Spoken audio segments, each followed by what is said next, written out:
سن 95 ہجری کی ایک بابرکت رات میں بصرہ کے ایک نیک سیرت انسان اسماعیل کے گھر میں بیٹی کی پیدائش ہوئی۔ گھر میں 3 بیٹیاں پہلے سے تھی، تاہم چوتھی کا نام رابعہ رکھا گیا۔ حضرت رابعہ بصری کا شمار اسلام کے ان پاک خواتین میں ہوتا ہے جن کی زندگی ابتدا سے انتہا تک درویشی اور بے نیازی کا مثال ہے۔ پیدائش کی رات آپ کے والد کے ہاں نہ تو اتنا تیل تھا کہ جس سے ناف کی مالش کی جاتی، اور نہ ہی اتنا کپڑا تھا جسے آپ کو لپیٹا جا سکتا۔ حتیٰ کہ بدحالی کا یہ عالم تھا کہ گھر میں چراغ تک نہ تھا۔ آپ کی والدہ نے والد سے کہا کہ پڑوس میں سے تھوڑا سا تیل مانگ لاؤ تاکہ گھر میں کچھ روشنی ہو جائے، تو آپ صرف ہمسائے کے دروازے پر ہاتھ رکھ کر واپس آ گئے اور کہنے لگے کہ دروازہ نہیں کھل رہا ہے، کیونکہ آپ یہ عہد کر چکے تھے کہ خدا کے سوا کبھی کسی سے کچھ نہیں مانگوں گا۔ رابعہ بصری نے جب ہوش سنبھالا تو والد کا سہارا ان کے سر سے اٹھ گیا، اور قحط سالی کی وجہ سے آپ کی تینوں بہنیں بھی آپ سے جدا ہو کر نہ جانے کہاں مقیم ہو گئیں۔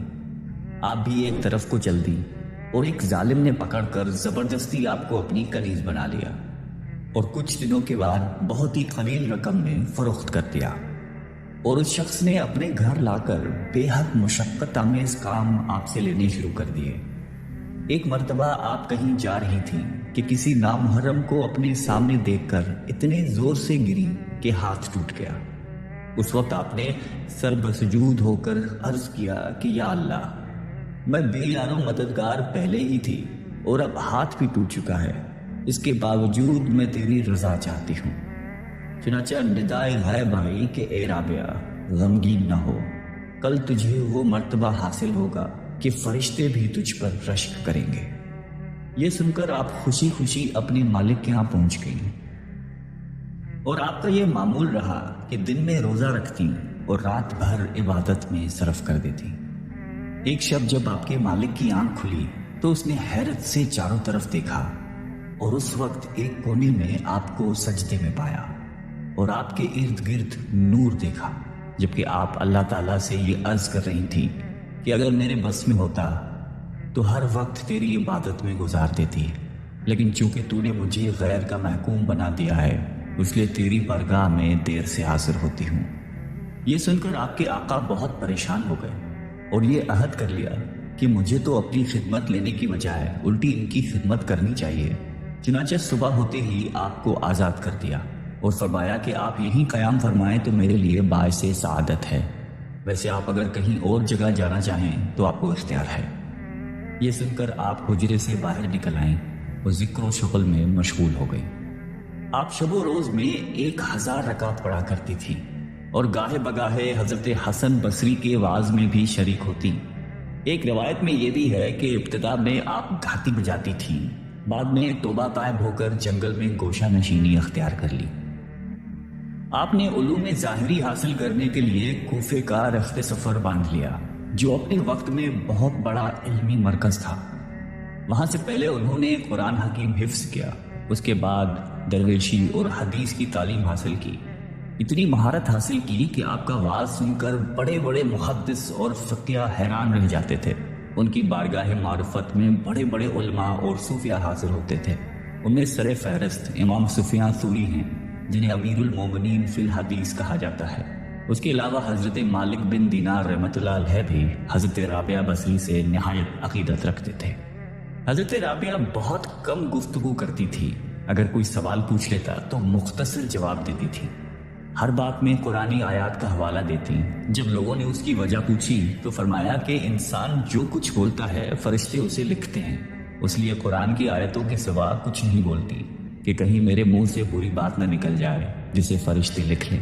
حضرت امام غزالی رحمۃ اللہ علیہ اپنی کتاب احیاء علوم الدین میں فرماتے ہیں کہ حضرت رابعہ نے اپنے اشعار میں غرض اور آرزو کی جس بحث کا ذکر کیا ہے، اس سے مراد اللہ تعالیٰ کے احسان اور انعام ہیں جو وہ اپنے بندوں پر روا رکھتا ہے، اور جس حب الہی کا ذکر کیا گیا ہے اس سے مراد دیدار الہی اور جمال خداوندی ہے، اور یہی محبت سب سے بہتر اور برتر ہے۔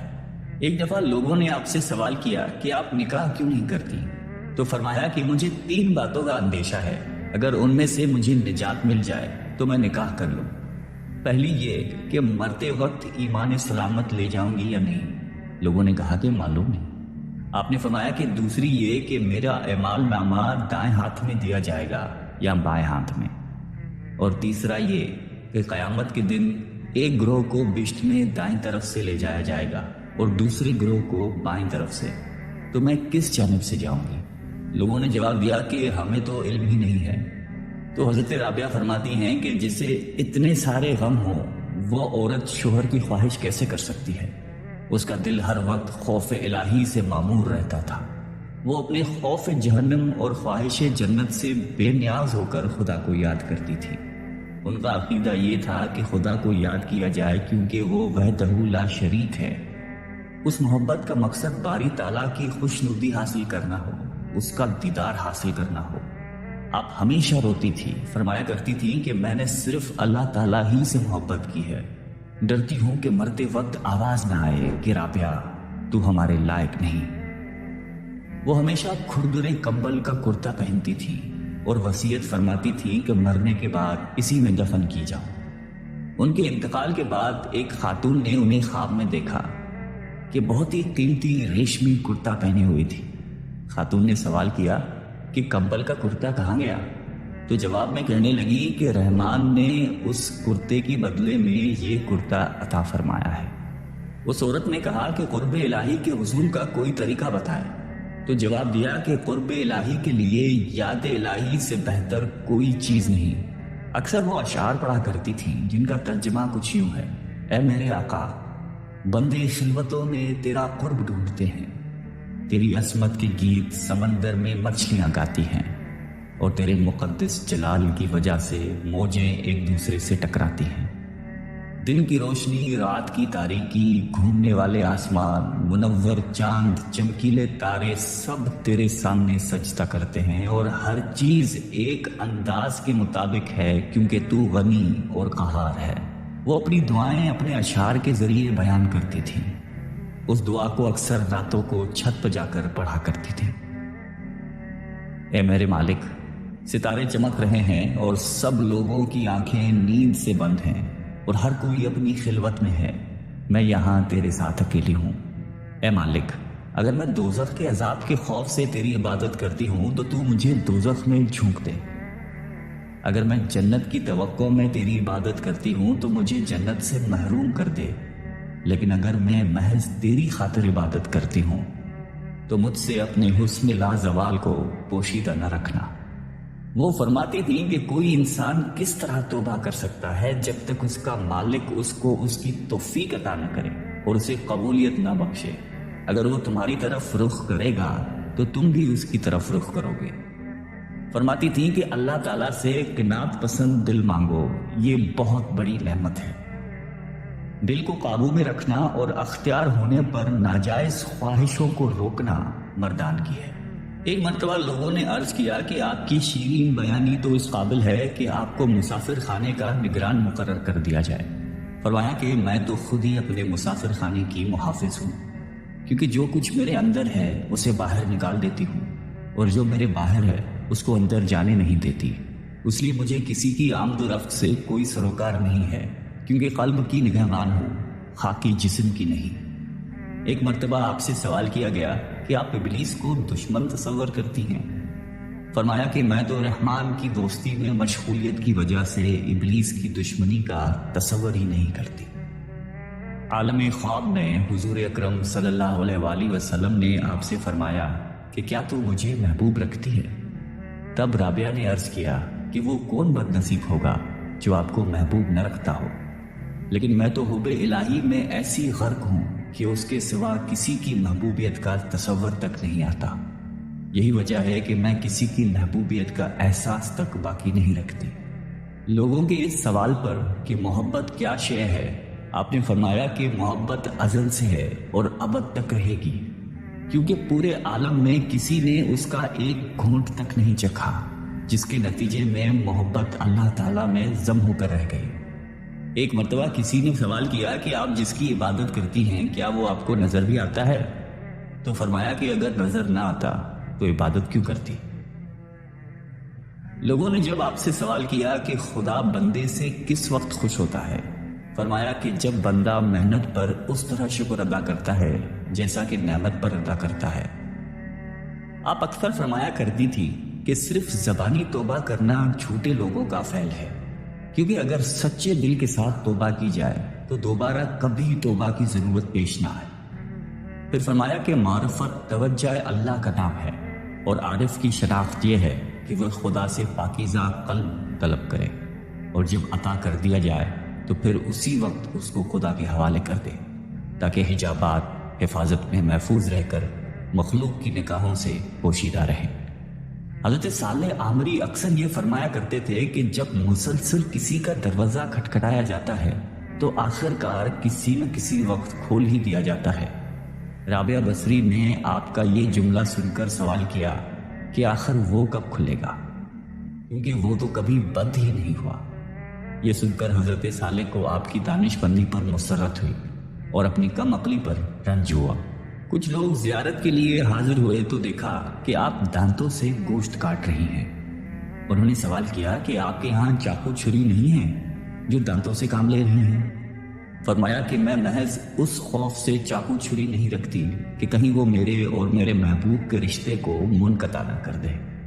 ایک مرتبہ آپ نے 7 شب و روز مسلسل روزے رکھے اور شب میں قطعاً آرام نہیں کیا، لیکن جب 8ویں دن بھوک کی شدت کی نفس نے فریاد کی کہ مجھے کب تک اذیت ہوگی، تو اسی وقت ایک شخص کھانے کو کوئی شے پیالے میں لے کر حاضر ہوا۔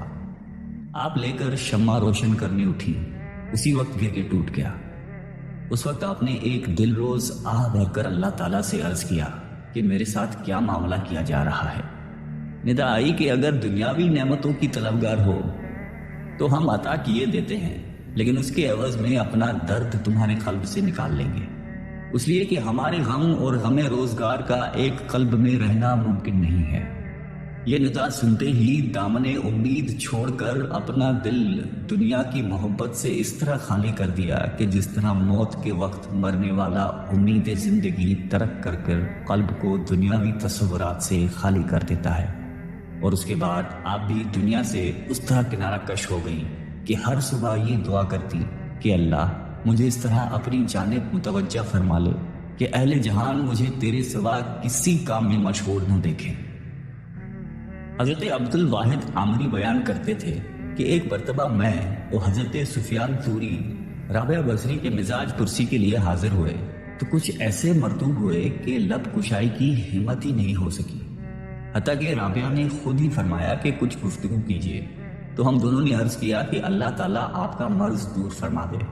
رابعہ نے فرمایا کہ اللہ تعالیٰ آپ کا مرض دور فرما دے، اور میں اس عطا کردہ کرشمے کا شکوہ کیسے کر سکتی ہوں، کیونکہ یہ کسی دوست کے لیے بھی مناسب نہیں کہ رضائے دوست کی مخالفت کرے۔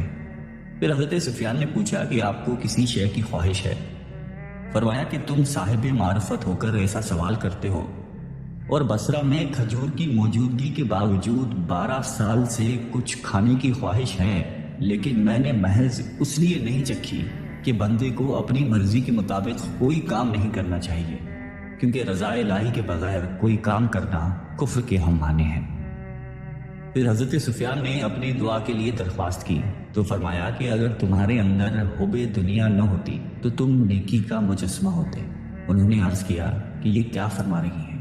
آپ نے کہا کہ سچ بات کہہ رہی ہوں، کیونکہ اگر ایسا نہ ہوتا تو تم کم عقل باتیں نہیں کرتے، اس لیے کہ جب تمہیں یہ علم ہے کہ دنیا فانی ہے اور فانی شے کی ہر شے فانی ہوا کرتی ہے، اس کے باوجود بھی تم نے یہ سوال کیا کہ آپ کو کس شے کی خواہش ہے۔ یہ سن کر سفیان نے مہوے حیرت ہو کر بارگاہ الہی میں عرض کیا کہ یا اللہ میں تیری رضا کا جویا ہوں۔ رابعہ نے فرمایا کہ تمہیں رضا الہی کی جستجو کرتے ہوئے ندامت نہیں ہوتی جبکہ تم خود اس کی رضا کے طالب نہیں ہو؟ حضرت مالک بن دینار کہا کرتے تھے کہ ایک مرتبہ بغرض ملاقات رابعہ کے یہاں پہنچا تو دیکھا کہ ایک ٹوٹا ہوا مٹی کا لوٹا ہے جس سے آپ وضو کرتی ہیں اور پانی پیتی ہیں، اور ایک بوسیدہ چٹائی ہے جس پر ایک اینٹ کا تکیہ بنا کر سوتی ہیں۔ میں نے عرض کیا کہ میرے بہت سے احباب مالدار ہیں، اگر اجازت ہو تو ان سے آپ کے لیے کچھ طلب کروں۔ آپ نے سوال کیا کہ کیا مجھے اور تمہیں دولت مندوں کو رزق عطا کرنے والی ایک ہی ذات نہیں ہے؟ تو پھر کیا درویشوں کو ان کی غربت کی وجہ سے اس ذات نے فراموش کر دیا ہے؟ میں نے عرض کیا کہ ایسا تو نہیں ہے۔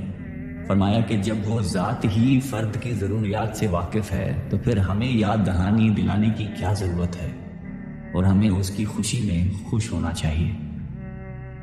مشائخین بصرہ میں سے ایک شیخ آپ کے ہاں جا کر بیٹھے اور بیٹھے بیٹھے دنیا کی شکایتیں کرنے لگے، تو رابعہ نے فرمایا کہ غالباً آپ کو دنیا سے بہت لگاؤ ہے، کیونکہ جو شخص جس سے زیادہ محبت کرتا ہے اسی کا ذکر بہت زیادہ کرتا ہے۔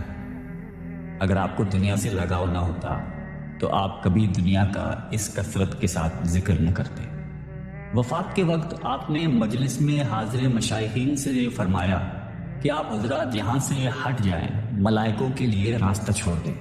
چنانچہ سب باہر آ گئے اور دروازہ بند کر دیا۔ اس کے بعد اندر سے یہ آواز سنائی دی کہ اے مطمئن نفس، اپنے مولا کی جانب لوٹ چلے۔ اور جب کچھ دیر کے بعد اندر سے آواز آنا بند ہو گئی تو لوگوں نے جب اندر جا کر دیکھا تو روح قفس انصری سے پرواز کر چکی تھی۔ مشائخین کا قول ہے کہ رابعہ نے خدا کی شان میں کبھی کوئی گستاخی نہیں کی اور نہ کبھی دکھ سکھ کی پرواہ کی، اور مخلوق سے کچھ طلب کرنا تو درکنار، اپنے مالک کے حقیقی سے بھی کچھ نہیں مانگا، اور انوکھی شان کے ساتھ دنیا سے رخصت ہو گئی۔ انا للہ و انا الیہ راجعون۔